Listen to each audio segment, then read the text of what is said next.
Tuhan bersamamu dan bersama rohmu. Inilah Injil Yesus Kristus menurut Markus. Dimuliakanlah Tuhan.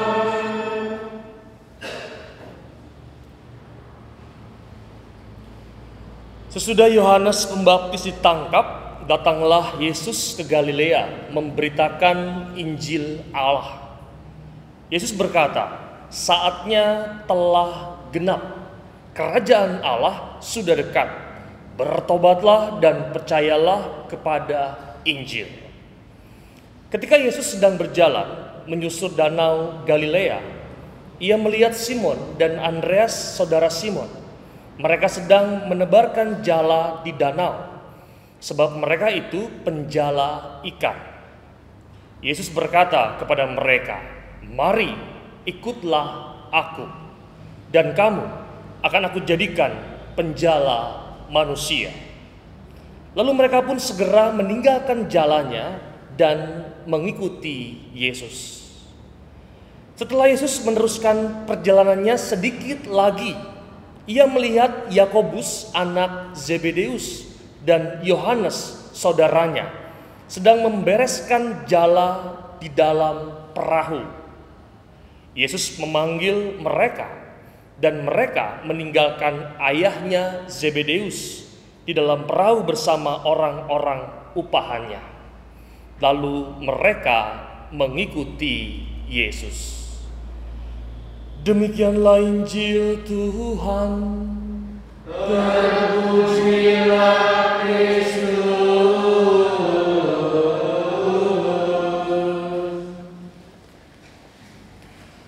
Saudari-saudari dan teman-teman yang terkasih dalam Kristus, hari ini kita akan merenungi bagaimana cara berpikir, cara memandang Yesus untuk memanggil para murid pertamanya. Lalu saya akan memulai khotbah saya hari ini dengan sebuah cerita yang bagi saya sangat menarik, dan ini yang sering saya pakai untuk melukiskan cara pandang Yesus. Ada seorang pelukis terkenal yang karyanya begitu hebat dan diterima di masyarakat. Lalu suatu waktu dia membutuhkan ide untuk melukis seseorang dengan figur yang tertentu. Lalu dia mulai keluar dari rumahnya, berjalan mencari sosok seseorang yang bisa dia lukis. Tetapi ternyata sampai siang dia tidak menemukan seorang pun yang tepat untuk dilukis olehnya. Lalu ternyata di dalam perjalanan menuju pasar dia melihat ada seorang pengemis dengan baju yang begitu lusuh, kumal, kotor, bau, tetapi dia tertarik untuk melukis pengemis ini dan meminta izin kepada pengemis ini untuk dilukis. Lalu terjadilah pembicaraan dan akhirnya pengemis ini mau dilukis oleh pelukis ini. Lalu setelah dilukis dengan waktu yang lebih lama dibandingkan biasanya sang pelukis ini melukis, lalu terjadi dan selesailah karyanya. Ketika selesai karyanya, sang pelukis itu menunjukkan kepada sang pengemis lukisan karyanya. Lalu begitu kaget sang pengemis tersebut dan mengatakan kepada seniman pelukis ini bahwa ini bukan saya. Yang kau gambarkan dalam kanvasmu adalah seorang yang rapi, seorang yang bersih, seorang yang begitu menawan. Sedangkan saya hanyalah seorang pengemis yang kotor, bau, berjenggot, dan sangat dekil. Lalu sang pelukis hanya mengatakan hal yang sederhana kepada sang pengemis ini. Anda bisa menjadi seorang yang saya lukis dalam kanvas saya kalau Anda sungguh mau berubah.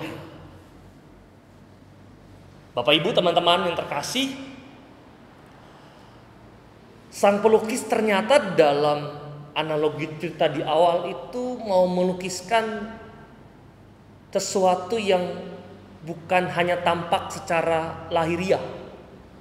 Artinya, sang pelukis melihat kemungkinan-kemungkinan potensi-potensi yang lain dari pengemis yang dilukisnya. Kata kuncinya adalah Anda bisa kalau Anda mau. Poin yang pertama. Poin yang kedua, kalau kita mendengar Injil hari ini, Yesus itu membuka seluruh karyanya dengan mengatakan saatnya telah genap, kerajaan Allah sudah dekat, bertobatlah dan percayalah kepada Injil. Pertobatan itu mengawali seluruh karya Yesus.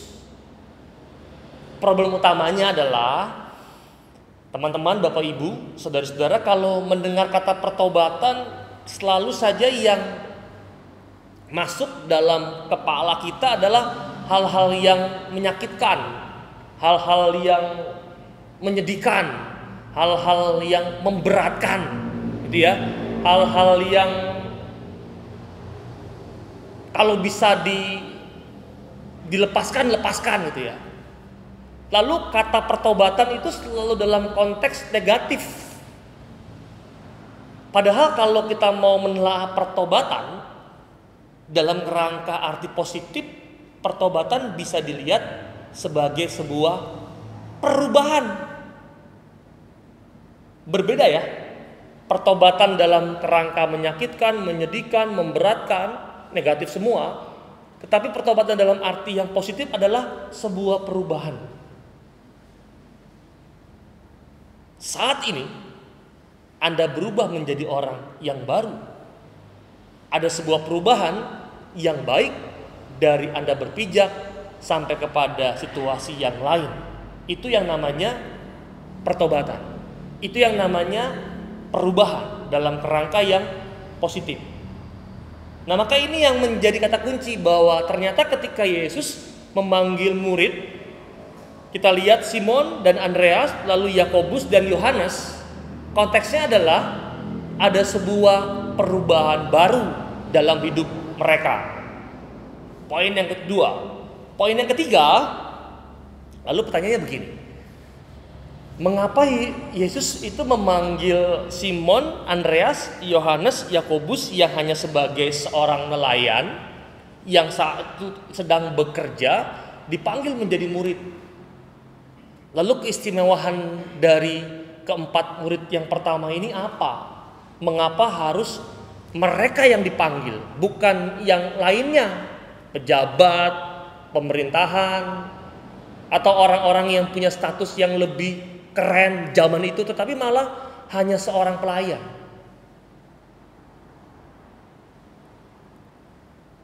Apakah ada yang istimewa dari seorang pelayan? Wong Anda kalau mau berefleksi dan bercermin saat ini, Anda seringkali melihat seorang nelayan saat ini tuh hanya sebelah mata kok, betul?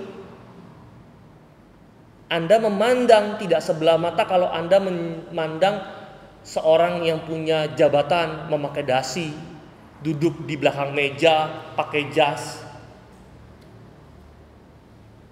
Padahal nelayan di konteks di tempat ini itu dekat sekali. Di seberang kita sudah laut. Di samping kanan kiri kita sudah ada banyak seorang nelayan. Tetapi seringkali Anda, mungkin saya termasuk orang yang memandang hanya sebelah mata, nelayan. Oh, orang yang mencari ikan toh. Hanya sebatas itu dalam kerangka berpikir kita. Tetapi Yesus hari ini, dalam Injil hari ini, itu memanggil keempat murid pertamanya yang juga notabene seorang pelayan.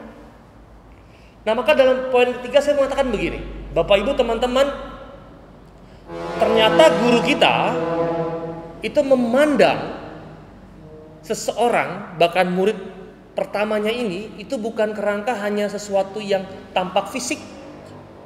Dia melihat kemungkinan-kemungkinan, potensi-potensi mutiara-mutiara yang terpendam dalam kerangka keempat murid yang pertama ini. Walaupun sekali lagi kita juga mendapati bahwa kesempatan yang diberikan oleh Yesus dalam kerangka pemanggilan murid itu juga ternyata ada seorang murid yang juga berkhianat. Itu keputusan pribadi. Apakah Yesus tidak melihat potensi yang begitu luar biasa besar dalam diri Yudas Iskariot? Memandang. Tetapi pertobatan Yudas Iskariot ternyata pertobatan yang tidak menghasilkan perubahan atau buah kasih yang baik. Atau kalau kita mau lihat dalam kerangka hidup dari seorang Saulus, bagaimana Yesus memandang seorang Saulus zaman itu sebagai seorang yang begitu luar biasa keji membantai para murid Yesus. Tapi pertobatan dari Saulus itu menjadi bukti bahwa Yesus itu tidak hanya melihat hal yang tampak, tapi melihat kemungkinan-kemungkinan yang lain yang begitu luar biasa yang ada dalam diri Saulus yang berubah menjadi seorang Paulus dalam bentuk pertobatan. Maka Bapak Ibu, teman-teman, hari ini kita bisa belajar apa dalam kerangka pemerenungan kita dalam Sabda Tuhan minggu ini? Yang pertama, yang harus ada adalah kita bersyukur punya seorang Allah, punya seorang guru yang punya cara berpikir yang tidak seperti kita. Menangkap maksudnya seperti kita seringkali dipaksa, ditarik oleh dunia sekarang, bahkan kekuatan-kekuatan jahat untuk melihat seseorang, melihat yang ada di kanan kiri kita, depan kita, belakang kita, dengan sesuatu yang hanya tampak fisik belaka. Betul? Oh, dia bajingan, ya bajingan. Dia jahat, ya jahat.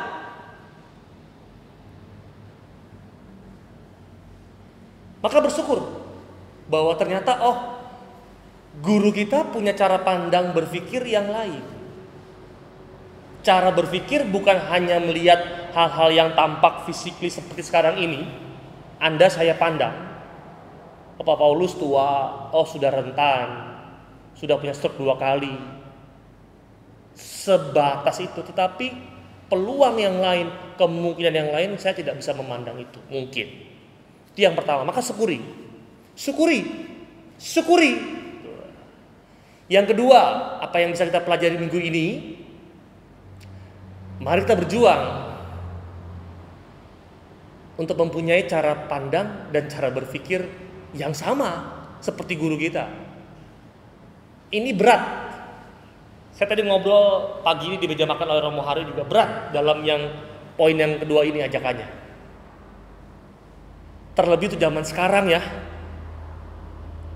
Terlebih orang-orang yang sudah terlukai ya.